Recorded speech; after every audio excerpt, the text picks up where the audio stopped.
What's up, everyone? Welcome back to the United Devils YouTube channel. My name is Aryan and I am back with another league preview in what is shaping up to be arguably the biggest week in the Premier League for Manchester United, maybe in the post-Sir Alex Ferguson era. And I think it's very fair to say that most fans are saying, that it's too early to get excited about any title race.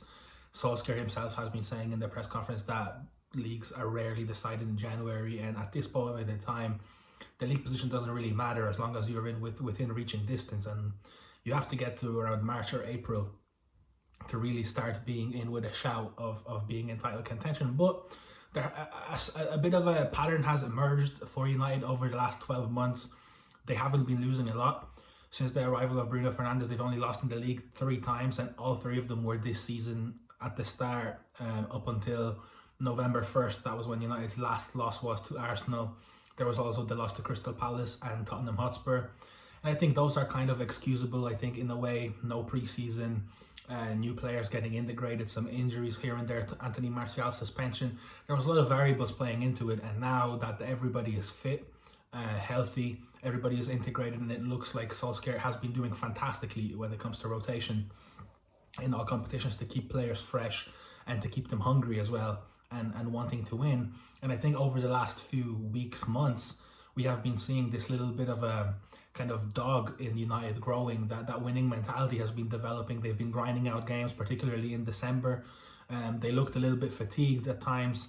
The performances weren't as sharp against Aston Villa and Wolves, but 6 points out of those 2 put United in very good stead heading into the new year. And now this midweek, Tuesday, tomorrow against Burnley, and then Sunday rounding it off with Liverpool away, both away games.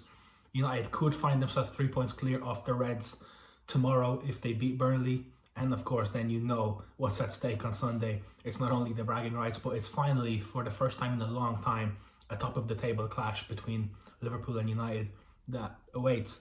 But of course, the preview for that will come in due time. I'm here to discuss the Burnley game. And United are going into this one in fantastic domestic form. Of course, they missed out on the Carabao Cup final by losing to Manchester City, but they bounced back against Watford a few days ago, winning 1-0 in a heavily rotated squad. The likes of Bruno Fernandes, Marcus Rashford, Harry Maguire, Anthony Martial got rested.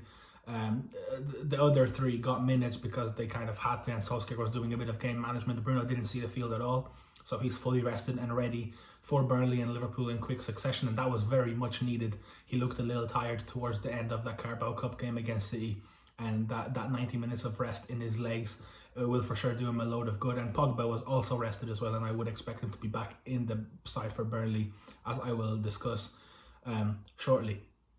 United going into this one unbeaten in 11 in the league.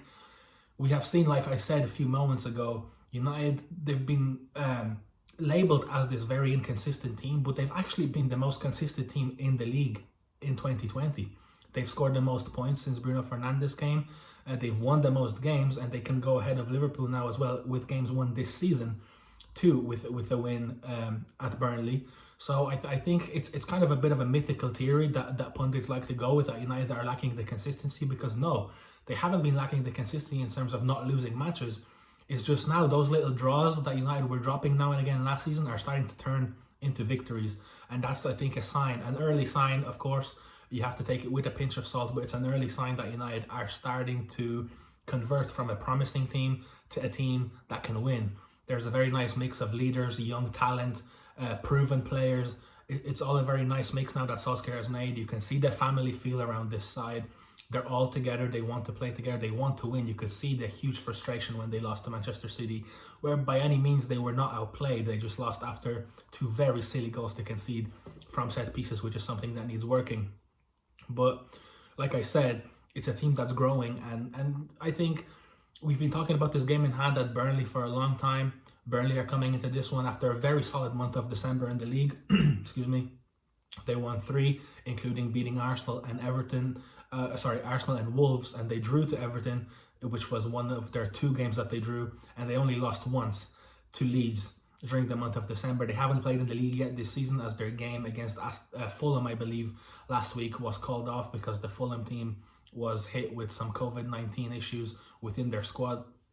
So this will be their first game in the league of 2021 after they won against MK Dons in the FA Cup in their third round fixture after penalties, I believe. So that's also another thing. They had to go through extra time just a few days ago in the build up to this United clash. So like I was saying, United coming into this one have been developing this little winning mentality thing that they've needed, that just kind of getting those results that they really need over the line instead of getting draws or defeats. And we've been talking, like I said, about this Burnley game for a long time, that United are there in the league with a game in hand. They're here in the league with a game in hand, but that's here nor there until you actually play it. The hypotheticals don't work in football. Until you have the points, you don't have the points. So now it's a huge chance.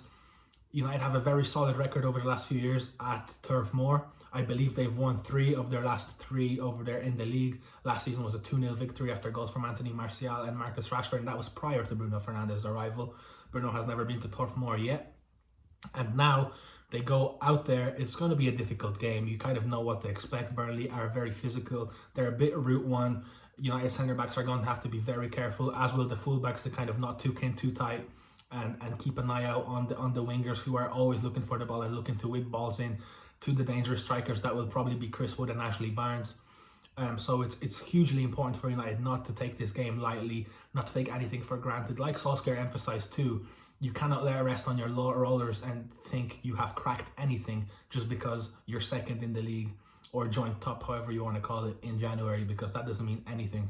The hard work starts now, and that's very true. And we know what kind of game to expect, and it's another massive test. United will, of course, be huge favourites, but there will be a lot of pressure on the team to deliver. And I think amongst themselves, they know how good of a position they will be in heading to Anfield mentally if they go there top of the league, which is something that I think nobody expected this season. Let's be honest with that, especially after the start that United had and that thumping they received at the hands of Tottenham Hotspur. So into my predicted 11, I think David De Gea will, of course, return into goal after Dean Henderson had 2 solid cup performances.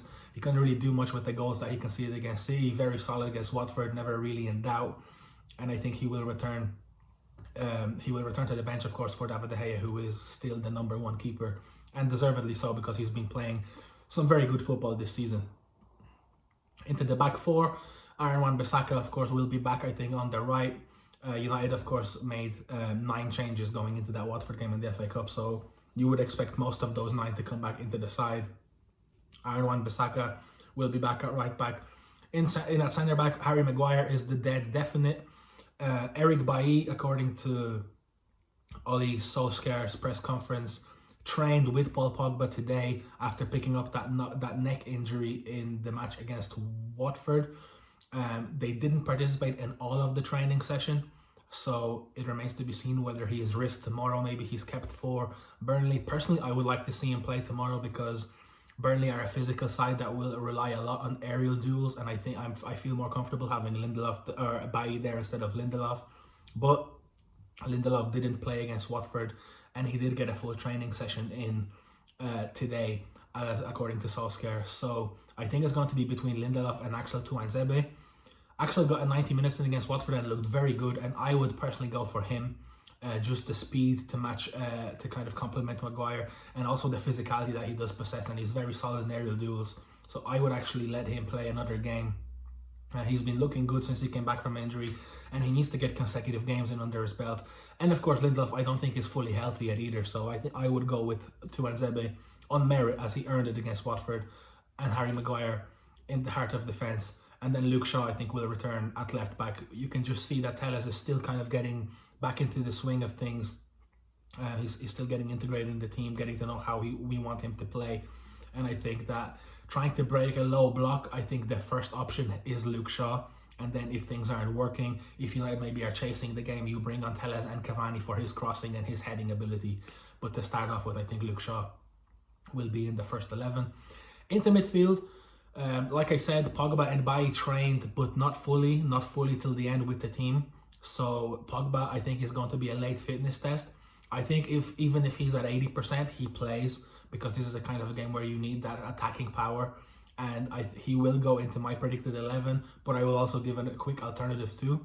So I think in the pivot for me would be Paul Pogba and Fred in this game, because I don't think that United are going to need really that kind of a high press resistant Nemanja Matic in there. I think it's going to be a lot of bringing the ball up and giving it into the feet of the likes of Bruno and Pogba, which I think Fred can do perfectly fine, and he's been getting better at breaking the press too. So I think United are going to go with a diamond for me. Personally, in this one, I think it's going to be Pogba, of course, and Fred here in that double pivot, and then we will have Scott McTominay next to them as well, just for that energy, that physicality, win those aerial duels. Him and Paul Pogba rely on him quite a bit. McTominay captained United against Watford and looked very good, and I don't think he deserves to be dropped. But with that being said, it wouldn't shock me if Nemanja Matic was at the heart of that diamond too, and then Pogba and Fred were kind of more advanced. Of course, Bruno in the 10, he comes right back into the team, no questions asked.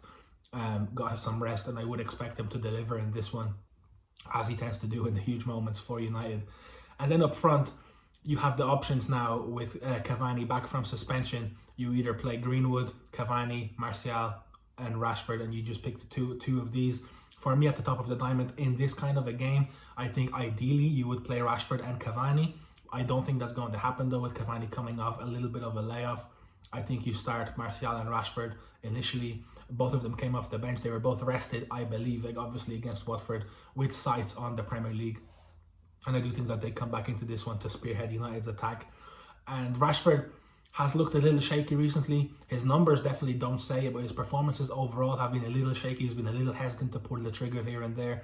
Some dodgy decision making here and there. But I think he's starting to come good, and this will be a huge game for him as well, to carry the load a little bit and be that guy for United that won the game against Wolverhampton in the 94th minute.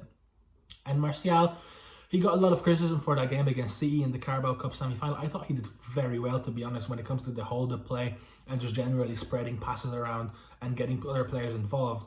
It was just that shakiness and lack of confidence in front of goal that really hurt him. And I think he needs he just needs to keep playing. He needs to score himself out of this duck that he is in for the first 4 months of the season. And I think dropping him for Cavani in this game might not be the move. I think he should start this one alongside Marcus Rashford. And that's my 11. And like I said, just a quick alternative. If Paul Pogba cannot play, I would expect United to go with the traditional double pivot. And that's where I see Cavani coming into the lineup, because you would take Pogba out. And then I would also personally take Scott McTominay out of there too. And I would play Fred alongside Nemanja Matic. That's that standard double pivot, one energy and one kind of composure and ball retention. And then you bring Rashford over to the right hand side, you bring Martial over to the left hand side, Bruno stays in the hole, and then Edinson Cavani starts up front. And I think that kind of compensates for the lack of attacking prowess of Paul Pogba.